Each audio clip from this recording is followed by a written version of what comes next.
दोस्तों, कैसे नरेंद्र मोदी ने भारत की राजनीति को पूरी तरह से बदल के रख दिया कि आज जो भारत की राजनीति है वो सिर्फ नरेंद्र मोदी के इर्द गिर्द घूमती है। आप सबको याद है 2004 का लोकसभा चुनाव, अटल बिहारी वाजपेयी का नेतृत्व, इंडिया शाइनिंग का नारा। ऐसा लग रहा था कि एनडीए वाजपेयी जी के नेतृत्व में दोबारा से केंद्र में सरकार बनाएगी, लेकिन जब 2004 का परिणाम आया, लोकसभा का रिजल्ट उल्टा निकला। एनडीए को सिर्फ 180 सीट मिली, यूपीए को 218 सीटें मिली और उसने सहयोगी दल के साथ मिलकर सरकार बनाई, यूपीए यूनाइटेड प्रोग्रेसिव अलायंस, जिसके मुखिया प्रधानमंत्री मनमोहन सिंह बने। 2004 से लेकर 2014 वो 10 साल मैं मानता हूं कि भारतीय राजनीति का वो सबसे बुरा दौर था।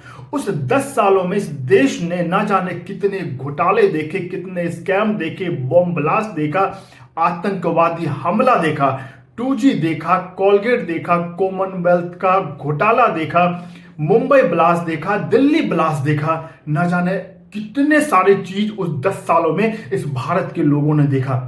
और उस समय भारत के लोगों को एक विकल्प चाहिए था। उसी दौर में 2012 में नरेंद्र मोदी गुजरात विधानसभा और भूतपूर्व सफलता लेकर वापस से मुख्यमंत्री बने और उन्होंने दिल्ली में दस्तक दी। उसी समय अन्ना का आंदोलन हुआ। अन्ना ने रामलीला पे एक अनशन किया जिसमें देश भर के लोग जुटे और कांग्रेस के खिलाफ, यूपीए के खिलाफ एक माहौल बना जो ऑलरेडी पिछले 8-9 साल से बन रहा था और नरेंद्र मोदी ने दिल्ली में दस्तक दी। बीजेपी ने नरेंद्र मोदी को प्रधानमंत्री पद का उम्मीदवार बनाया। वो एनडीए की तरफ से भी प्रधानमंत्री पद के उम्मीदवार बने और 2014 में बीजेपी को पहली बार अपने दम पर अभूतपूर्व सफलता 282 सीट जीतकर बीजेपी सत्ता में आई और इस देश के प्रधानमंत्री बने नरेंद्र दामोदर दास मोदी। 2014 से लेकर आज 2026 हो गए, 12 साल हो गए।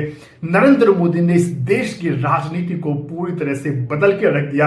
आज की राजनीति, सिर्फ भारत की राजनीति नरेंद्र मोदी के इर्द गिर्द घूमती है और उन्होंने हाल फिलहाल में ही 2 दिन पहले ही longest serving elected prime minister रहने का रिकॉर्ड, जो कि जवाहरलाल नेहरू के नाम था, उसको भी तोड़ दिया।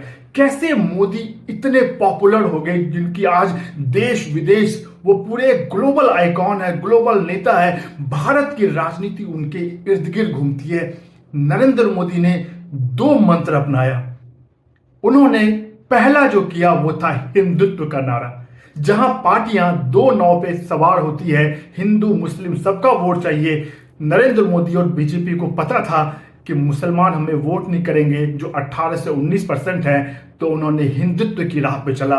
हिंदुत्व हिंदुत्व, और उन्हें उसका फायदा भी मिला।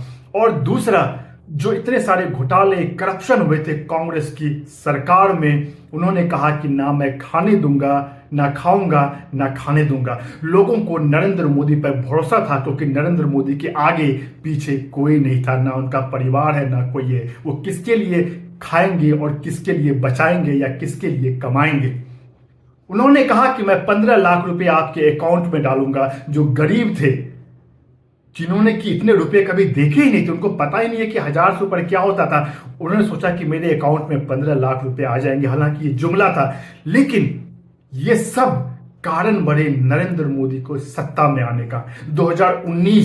2014 से भी बड़ी सफलता मिली क्योंकि उन्होंने सर्जिकल स्ट्राइक किया और उन्होंने एक एंगल और जोड़ा, देशभक्ति का। सर्जिकल स्ट्राइक किया और देखिए उसका परिणाम आया कि 2019 में 303 सीटें मिली। हालांकि 2024 में आके उनकी सीटें बीजेपी की कम हो गई, 240 हो गई, लेकिन फिर भी एनडीए 295 293 सीटें पाकर आज नरेंद्र मोदी इस देश के प्रधानमंत्री हैं, तीसरे टर्म के प्रधानमंत्री हैं और आज कहीं उसके आसपास कोई विपक्ष नहीं है।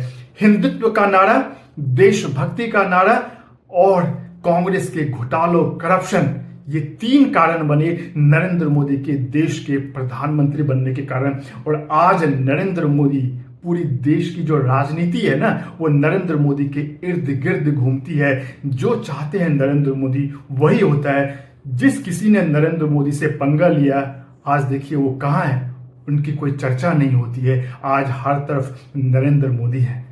पता नहीं 2029 के चुनाव में नरेंद्र मोदी दोबारा से प्रधानमंत्री बनेंगे नहीं बनेंगे, लेकिन आज जो नरेंद्र मोदी के जलवे हैं ना, उसका सबसे बड़ा कारण है वो जो मैंने आपको बताया, वो है वो पहला हिंदुत्व, और आज दूसरा जुड़ गया वो देशभक्ति, वो सर्जिकल स्ट्राइक, वो एयर स्ट्राइक। जो मेरा चैनल देख रहे हैं प्लीज लाइक एंड सब्सक्राइब जरूर कीजिएगा। जय हिंद।